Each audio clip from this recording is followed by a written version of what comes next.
Thank you. My questions are about non-physical. I put together a correlation of just things from one workshop and another workshop, and it made some very interesting questions appear for me.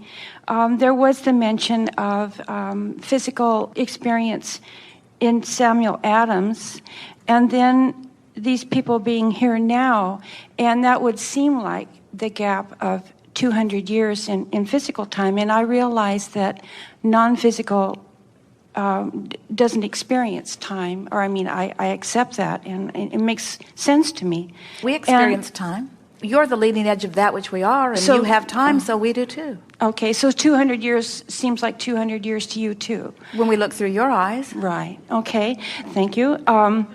So anyway, what do we do during that time? Do we get to ask questions? Do we keep on learning?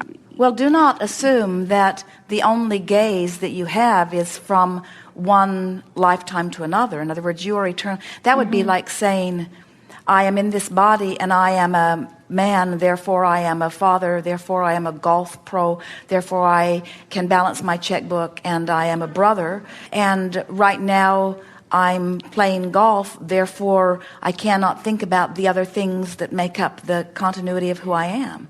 And we say, as this non-physical consciousness, you are more agile with your non-physical thoughts than you are with your physical thoughts. The multidimensionality of your beingness from non-physical is unfathomable from your physical standpoint. And we know it is really unsatisfying when someone like us says, well, you just have to take our word for it, or you just have to take our feeling for it. But non-physical is infinite intelligence and omnipresent and can focus anywhere it wants to any time. And when you get that, then you don't apply the limitations that you feel in your physical format to non-physical. And that dream, that vision that you had just now about the unlimitedness of your being is just a beginning step of the unlimitedness that you really feel as non-physical energy. You just took a glimpse into what it's like for non-physical. The story that she's referring to was Jerry and Esther and Tracy arriving in Boston and us playing with them. Let us give you more background on this. Jerry and Esther were very new to this kind of thinking, and when they began, the people who surrounded them mostly in the workshops were of a metaphysical bent, which was very foreign to Jerry and Esther. They did not have thoughts about that, and they wanted to talk about past lives, and Jerry and Esther had never heard of such a thing and weren't all that interested in it. And when they began asking us about it, we were not encouraging conversation about past lives, because we wanted them to focus where they are in the here and now. We want them to be who they are now and allow the fullness of that which they have become to flow through them here and now. So we didn't play with them about that at all. And they, as were many of the people in the various audiences, were beginning to feel very linear. They were saying things like, well, I now accept, and it was a hard jump for them, especially for Esther, I accept that I have lived more than one physical lifetime. But then she began saying things like, well, that couldn't have been us because that person was alive when that person was alive. So we couldn't have been that person and that person, because her thinking was, somebody has to croak before they can be born again. And so, because they were beginning to go down the wrong track on understanding consciousness and the way it expresses itself, we said to them, you're going to like Boston. It was the last place of physical for you, which got Esther's attention. She said to Jerry and to Tracy, I was in Boston last. And then we said, all of you. And she said, all of us. And now they're in the limousine on the way to the hotel, and they are saying, who was I? Who was I? Who was I? Who was I? And we said, when you stand before the statue that is you, you will know. And they said, statues, we have statues. We were famous. And so they dropped off their bags. It's 1 o'clock in the morning, and they are running all over Boston, standing in front of statues. I can picture it. Hoping for the best.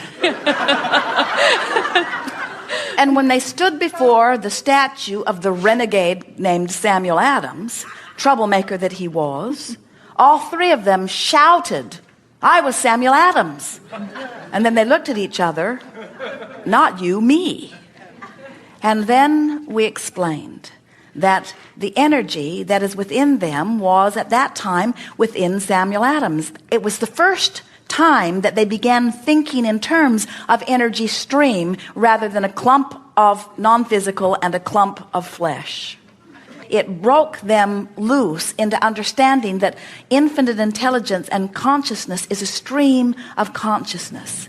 And for physical beings who have come to like your clump and take ownership of your clump, and some of you have done such a good job of that you've decided you're going to take your clump into the non-physical with you, which we think is interesting. We tease you, what are you going to do with a body in a non-physical realm? It's going to be cumbersome. It helped them to begin understanding that they are eternal beings. It's not very satisfying to query about the non-physical from your physical format because you don't have broad enough perception to really get it. There's no way of proving it. Esther said to Jerry and Jerry to Esther, we can't even prove who Abraham is. We can't assign them to a star or to a galaxy. We have no way of proving. We only know how they feel. Well, I was just surprised. For instance, I felt that I sort of came back right away. I mean, I just got that feeling, and so I thought, gee, there could be like a 200-year gap. Oh, but you have to understand, and we are appreciating you bringing this up. As we're calling you forward, you can only hear what we say through the lens that you are listening. In other words, as we said to Esther, Boston was your place of physical. She interpreted it because we had not been willing to talk to them at all about past lives. And now we're talking to her about a past life. So she knew that it had to be something really meaningful. There are many of you who are the same energy as those who were the founders of your nation. That's why you take such ownership, and it's why you take such issue when you think that it's going off in a direction that does not please you.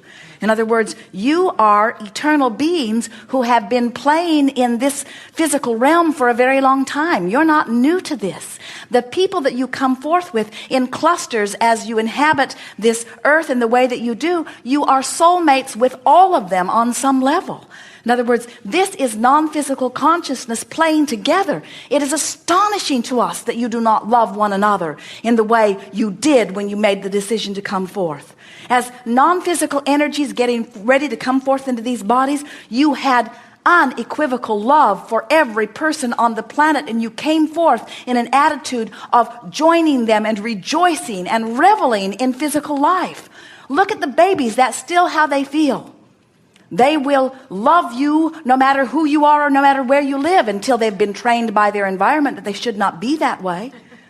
Jerry and Esther a few years ago were at an airport, and their general process was they would land, Jerry would go out and retrieve the car, which took some time, and Esther would wait at the baggage carousel for bags. And then Jerry would arrive just at the right moment, and the skycap would help Esther to the curb, and off they would go with the big heavy bags. So Esther is standing and waiting, and a very nice man is waiting with her, and she is playing with this man. She is teasing him, telling him that her bags would be the first 3 bags off the carousel.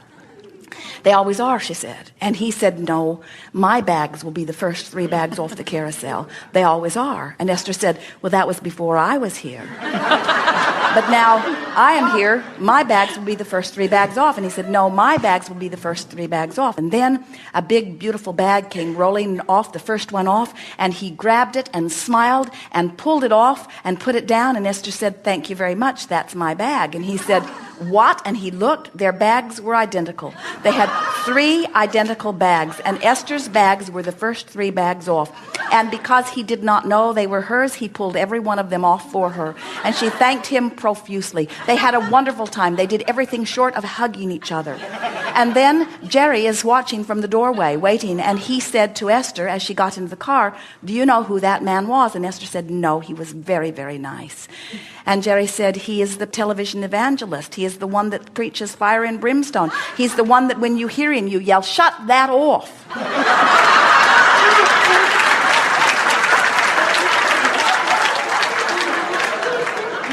Jerry said, it was interesting to watch you because if either one of you knew who the other one was, you would not have been having such a good time together. And so what we're wanting you to understand is that if you could leave behind your self-imposed biases that you've picked up from your cultures as you separate yourselves in your fear, you would be these loving beings who are embracing one another as the fellow travelers that you are, you see. That's what it feels like from non-physical. And anything less than that will always feel off to every one of you.